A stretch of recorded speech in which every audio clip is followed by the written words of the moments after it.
Yes, so this year at ASCO, we presented our work on immune effector cell associated neurotoxicity, so ICANS. It's a really devastating syndrome. You can see it in up to 70% of patients who get CAR T cell therapy. It can be devastating, it can be coma, death. I mean, there's a variety of ways patients can present neurologically. As of now, we have several established risk factors in the literature, like high LDH, high disease burden. But from a neuroimaging perspective, we're lacking a bit in terms of any sort of predictive neuroimaging biomarkers of developing this syndrome, or a clear neuroimaging diagnostic criteria for establishing this diagnosis when patients actually have CAR T associated neurotoxicity. So what we did is we looked at all of the patients at UCSD. There's 163 of them who had non-Hodgkin's lymphoma or ALL treated with CAR T with commercial products.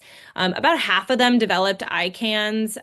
About half of those were grade 1 to 2, half of them were grade 3 to 4. What we did is we looked at all of those different labs that they had available. Again, this is retrospective. So whatever labs they had available prior to CAR T. And then we looked at their clinical demographic characteristics, prior treatments they'd had. We looked at all patients at 3 days after CAR T infusion, and then those who ended up getting ICANS, we looked at those same features during their presentation of ICANS. And if they did not get ICANS, we looked at them at 7 days, which is our median time to development of ICANS.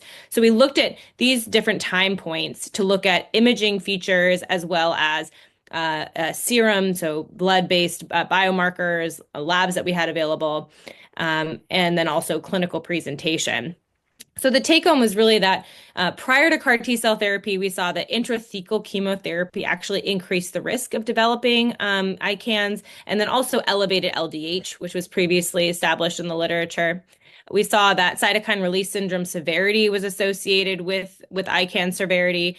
And then what I was most excited about, and hence the word novel in the title, which makes it more exciting always, is that we use deep learning-based MRI to try to auto-segment features that are associated with ICANS.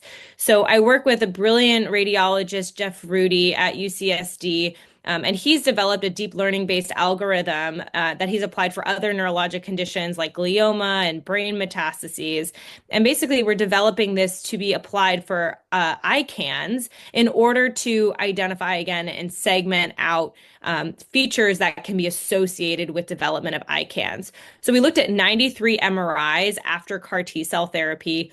It's over 21 patients, so not a huge portion, but there were some patients we could look at out of those 163. And even in that small subgroup, we did see that patients who had clinical diagnosis of ICANS actually had significantly greater deep learning-based MRI segmented T2 FLAIR hyperintensity, so MRI changes of white matter inflammation compared to patients who did not have ICANS.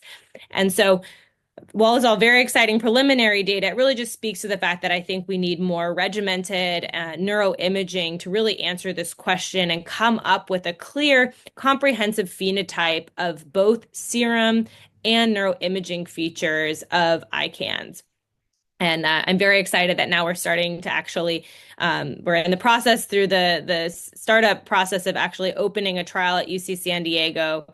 I received some funding from the National Cancer Center Network Young Investigator Award to support this work to answer this question in order to get MRIs before CAR T and after CAR T at different time points to apply this deep learning-based algorithm, better train it, and for us to really answer this question of who is at risk for getting ICANS and how can we identify it early and diagnose it more accurately.